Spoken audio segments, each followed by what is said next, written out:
Paper is one of the most widely used materials in the world, and it all starts with trees. The process begins in managed forests, where logs are harvested and transported to paper mills. At the factory, the logs are cleaned and stripped of their bark.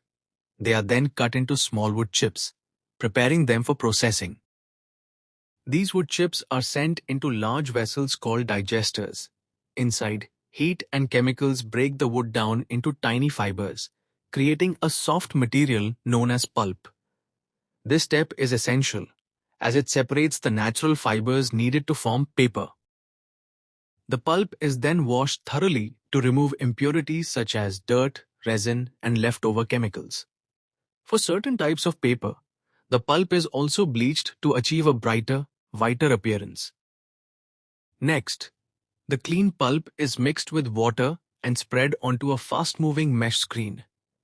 As the water drains away, the fibers begin to bond together, forming a continuous sheet. This wet sheet passes through heavy press rollers, which remove excess water and strengthen the structure.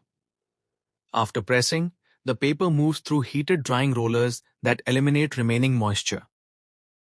Once dry, the paper is smooth and finished depending on its use. It may be coated for printing or left natural for packaging.